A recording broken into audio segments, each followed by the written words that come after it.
नमस्कार साथियों, आप सभी विद्यार्थियों का बहुत बहुत स्वागत, अभिनंदन, आदाब, आभार, इकबाल, खैर मकदम है बीपी दलप्रा यूट्यूब चैनल पर। तो आज की वीडियो शुरू करते हैं।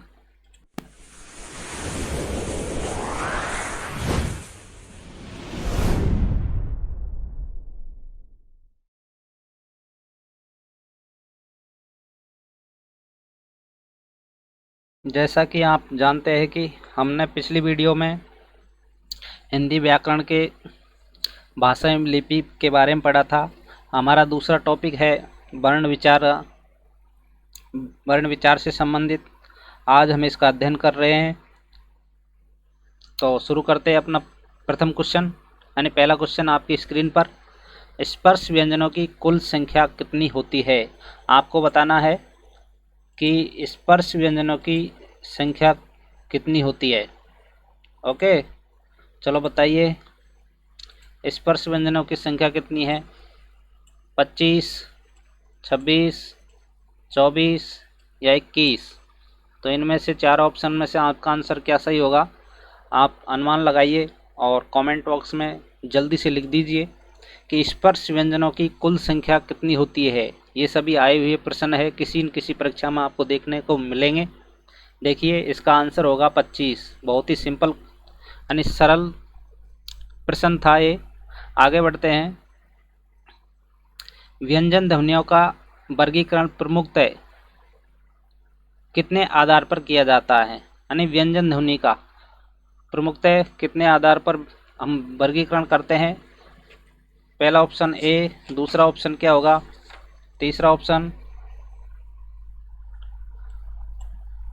5, चौथा ऑप्शन 3। तो इसका आंसर क्या होगा? इसका आंसर होगा 2। हम दो प्रकार से इनका क्या करते हैं? वर्गीकरण करते हैं। ठीक है, आगे बढ़ते हैं।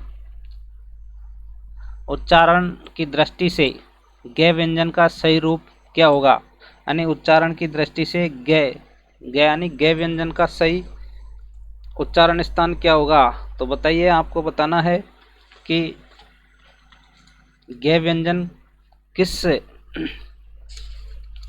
से बोला जाता है, यानी उच्चारण की दृष्टि से इनका उच्चारण स्थान क्या है ग व्यंजन का, यानी क वर्ग का। कंठ है, स्पर्श है, सगोस या फिर एगोस अल्पप्राण, कंठ स्पर्श सगोस महाप्राण, कंठ स्पर्श एगोस महाप्राण। बताइए, इनमें से कौन सा आंसर सही है कि कंठ स्पर्श सगोस या महाप्राण या फिर कंठ स्पर्श एगोस महाप्राण? तो इसका आंसर होगा 2, यानी कंठ स्पर्श और सगोस महाप्राण होते हैं क्या? गे। ओके, आगे बढ़ते हैं। अगला क्वेश्चन, उच्चारण स्थान की दृष्टि से इनमें से कौन सा व्यंजन तालव्य है? आपको बताना है कि तालव्य व्यंजन कौन सा है, यानी उच्चारण स्थान की दृष्टि से तालव्य व्यंजन कौन सा है। तो बताइए, तालव्य व्यंजन कौन सा है? ऑप्शन 1 में तय, 2 में पे, जय और वे। तालव्य व्यंजन कौन कौन से हैं? बताइए, इसका आंसर क्या होगा? इनमें से कौन सा आंसर सही है? तो इसका आंसर होगा 3 नंबर में जय, तालव्य व्यंजन। तालव्य व्यंजन कौन कौन से होते हैं? इचुए, सानाम, तालु यानी तालव्य, ई च वर्ग, ये और से यानी च वर्ग होता है, वो उनका उच्चारण स्थान क्या है? तालव्य से है, यानी तालु से है। ऊपर वाले मसूड़े से थोड़ा सा ऊपर वाला जो भाग होता है वो तालु कहलाता है। ठीक है, उच्चारण स्थान समझ में आ गया होगा ये क्वेश्चन। तो अगले क्वेश्चन की ओर बढ़ते हैं। अगला क्वेश्चन है, संयुक्त व्यंजन को छोड़कर हिंदी में मूल वर्णों की संख्या कितनी है? आपको ये बताना है कि संयुक्त व्यंजन यानी टोटल जितने व्यंजन है उनमें से मूल वर्णों को बताना है, यानी संयुक्त व्यंजन को हटा देना है और मूल व्यंजन कितने हैं। तो इसका आंसर सही क्या होगा? बताइए, 36, 44 या 48 या 53? यानी संयुक्त व्यंजन कितने होते हैं? 4, उनको हटा दीजिए। और मूल वर्णों की संख्या कितनी होती है? 44। ठीक है। संयुक्त व्यंजन कौन कौन से होते हैं? 6, त्रय, गे और श्रय। 6 किससे बना होता है? के प्लस से से। और त्रय बना होता है तय प्लस रे से। गे जय प्लस न्य से बना होता है। और श्रय से प्लस रे से बना होता है। ठीक है। और भी संयुक्त स्वर बना सकते हैं हम, जैसे दय धन य से बनता है दय। ठीक है। आगे बढ़ते हैं।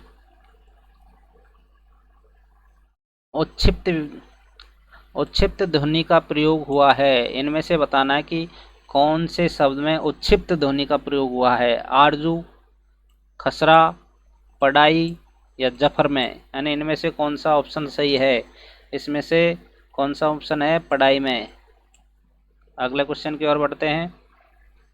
अगला क्वेश्चन है, निम्न में से कौन सा विकल्प गलत है? इनमें से आपको बताना है कि एक विकल्प, यानी चारों जो विकल्प है उनमें से एक विकल्प गलत है, वो कौन सा है? यानी धय, सैगुस है, महाप्राण है, दंत है। या फिर बै, सैगुस है, ओष्ठ है या महाप्राण है। चय एगुस है, तालव्य है, अल्प्राण है। ख कंठ है, महाप्राण या एगुस, इनमें से बताना है। तो इसका आंसर होगा यानी बै। बै क्या है? सैगुस, ओष्ठ और महाप्राण, इनमें से ये गलत है। ठीक है। इसका आंसर, इनमें विकल्प कौन सा गलत है? यानी बे वाला ऑप्शन है वो क्या है? गलत है। ठीक है। अगले क्वेश्चन की ओर। इसमें देखिए धय है जो सैगोस होता है, महाप्राण होता है और दंत होता है। यानी दंत अक्व विसर्जनाम कंठ है और इचुएसा नाम तालु, ऋतुषणाम मूर्धा और लितुर्सा नाम दंता। यानी लरी और तैवर्ग और लय और से का उच्चारण स्थान दंत होता है। इसलिए धय क्या हो गया? दंत हो गया, महाप्राण हो गया, सैगोस हो गया। ठीक है। सैगोस हो गया, महाप्राण हो गया। महाप्राण में क्या होता है कि प्रत्येक वर्ग का सम यानी वर्ण और दूसरा वर्ण होता है। तो आप दूसरा वर्ण होता है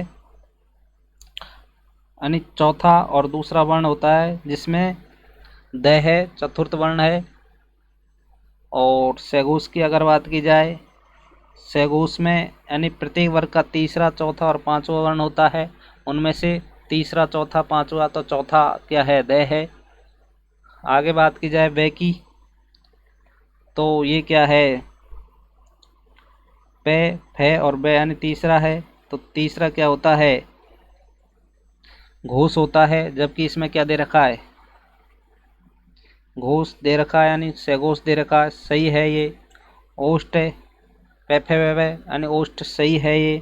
महाप्राण वर्ग का मतलब दूसरा और चौथा वर्ण क्या होता है? महाप्राण होता है। तो बे कौन सा आता है? तीसरे पे आता है, यानी महाप्राण में नहीं आता, ये अल्पप्राण में आता है। ठीक है। चय एघोष भी होता है, तालव्य भी होता है और अल्प प्राण भी होता है। ख की अगर बात की जाए, ये क्या होता है? कंठ होता ही है, महाप्राण और एघोष। तो इसमें कौन सा ऑप्शन गलत है? 2 नंबर ऑप्शन गलत है। अगले क्वेश्चन की ओर बढ़ते हैं। मूर्धन्य ध्वनियाँ कौन सी है? आपको बताना है कि मूर्धन्य ध्वनि कौन कौन सी है। पे, फे, वे, भे, जय, चे, छे, झे या टे, ठे, डे, ढे या टे, थे, दे, धे, ने। इनमें से बताना है कि मूर्धन्य ध्वनियाँ कौन सी है। तो कौन सी होगी? बहुत ही सरल सिंपल क्वेश्चन है। इसका आंसर होगा टे, ठे, डे, डेण। ये क्या होते हैं? मूर्धन्य होते हैं। यानी मूर्धन्य वर्ण कौन कौन से होते हैं? ऋतुर, साणाम, मूर्धा, री और टेवर्ग। ट वर्ग, रे तथा से का उच्चारण स्थान मूर्धा होता है यानी तालु से ठीक ऊपर वाला जो भाग मूर्धा कहलाता है। इन वर्णों का उच्चारण करते समय जीभ का जो आगे का भाग है वो ऊपर की ओर उठ जाता है। ठीक है, आगे बढ़ते हैं। जिन स्वरों के उच्चारण में मुंह सबसे कम खुलता है उसे क्या कहा जाता है, उन्हें क्या कहा जाता है। आपको बताना है कि जिन स्वरों के मुंह में मतलब मुंह सबसे कम खुलता है उन्हें क्या कहा जाता है। समृत स्वर या फिर विव्रत स्वर या फिर पश्च स्वर या फिर अग्र स्वर। बताइए इनमें से कौन सा ऑप्शन सही है। समृत स्वर, विव्रत, पश्च, अग्र, क्या है इसका आंसर। इसका आंसर क्या सही होगा। तो इसका आंसर होगा समृत स्वर यानी समृत स्वर। जिन स्वरों के उच्चारण में मुख यानी मुंह कम खुलता है वे समृत स्वर कहलाते हैं, समृत स्वर कहलाते हैं। जैसे कि ई ऊ ये क्या होते हैं, ये होते हैं समृत स्वर। और विवृत स्वर की अगर बात करें, जिन स्वरों के उच्चारण में मुख अधिक खुलता है वो विवृत स्वर कहलाते हैं यानी विवृत स्वर कहलाते हैं। जैसे आ यानी मुख क्या है अधिक खुलता है तो आ। उसके बाद में है अग्र स्वर यानी आगे का जो स्वर होता है वो अग्र स्वर होता है। ठीक है, जिन स्वरों के उच्चारण में जिह्वा के आगे का भाग सक्रिय रहता है वो अग्र स्वर होते हैं। आपको पता होना चाहिए कि अग्र स्वर में कौन कौन से है। ई और ई, ए और आई आता है। उसके बाद में पश्च स्वर की अगर बात की जाए तो पश्च स्वर यानी पीछे यानी जिन स्वरों के उच्चारण में जिह्वा का जो पिछला भाग रहता है या सक्रिय रहता है वो पश्च स्वर कहलाते हैं। जिसमें आ, उ, ओ, औ, आ ये इसमें पश्च स्वर में आते हैं। तो इसका आंसर क्या होगा यानी जिनका मुख सबसे कम खुलता है वो समृत होता है, जिनका अधिक खुलता है वो विवृत होता है। ठीक है, आगे बढ़ते हैं। अगला क्वेश्चन, अपभ्रंश के 8 स्वरों के पश्चात हिंदी में किन 2 नए स्वरों का विकास हुआ। यानी अपभ्रंश के 8 स्वर के पश्चात में हिंदी में किन 2 स्वरों जो नए स्वर उत्पन्न हुए थे उनका नाम बताना आपको। तो इसका आंसर क्या होगा, उ, ए या फिर ई, आई या उ, औ या ए, आई। तो इसका आंसर होगा ए, आई। नए स्वर कौन से है, ए और आई। अगला क्वेश्चन की ओर। स्वर होते हैं, स्वर क्या होते हैं, घोष, अघोष, अल्पप्राण या महाप्राण। यानी स्वर क्या होते हैं बताइए। हाँ, आपके आंसर का इंतजार कर रहा हूँ। क्या होते हैं स्वर, घोष होते हैं यानी प्रत्येक वर्ग का तीसरा, चौथा, पांचवा वर्ण और ये रे ले वे और सभी स्वर घोष कहलाते हैं। ठीक है, स्वर क्या होते हैं, घोष होते हैं यानी। और घोष किसे कहते हैं, घोष या सघोष एक ही बात है। प्रत्येक वर्ग का तीसरा, चौथा, पांचवा वर्ण ये रे ले वे है और सभी स्वर घोष वर्ण कहलाते हैं। इनकी जो कुल संख्या होती है वो 31 होती है। आपको ध्यान रखना है कि घोष यानी सघोष वर्णों की संख्या कितनी होती है, 31 होती है। ठीक है, और अघोष वर्ण की अगर बात की जाए तो प्रत्येक वर्ग का पहला और दूसरा वर्ण तथा से अघोष वर्ण कहलाते हैं। इनकी कुल संख्या 13 होती है यानी अघोष वर्णों की संख्या कितनी होती है, 13 वर्ण होते हैं। ठीक है, आगे अगर बात की जाए अल्पप्राण की तो श्वास वायु का कम मात्रा में बाहर निकलना यानी प्रत्येक वर्ग का विषम संख्या वाला जो वर्ण होता है यानी पहला, तीसरा, पांचवा वर्ण ये रे ले वे वर्ण अल्पप्राण कहलाते हैं। उसके बाद में अगर बात की जाए महाप्राण की अगर बात की जाए तो श्वास वायु यानी श्वास जो वायु यानी हवा है वो अधिक मात्रा में बाहर निकलती है और प्रत्येक वर्ग का यानी दूसरा और चौथा और से है महाप्राण कहलाते हैं। ठीक है, आगे बढ़ते हैं। अगला क्वेश्चन, उच्चारण स्थान की दृष्टि से इनमें से कौन सा व्यंजन तालव्य है। आपको बताना तालव्य व्यंजन कौन सा है, ते, पे, जय या वे। तो इसका आंसर होगा जय। तालव्य व्यंजन कौन से होते हैं,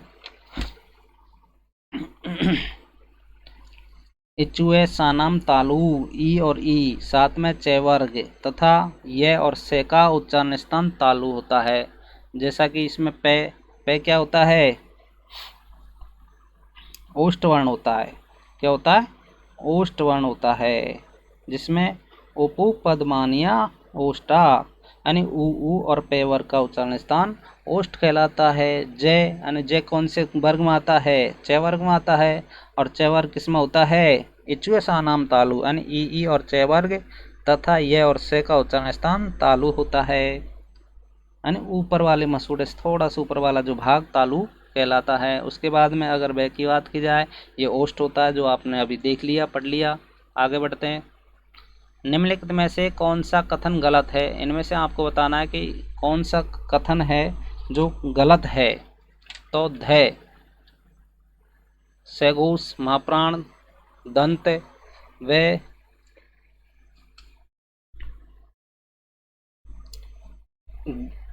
होता है बे, सैगुस, ओष्ठ, महाप्राण,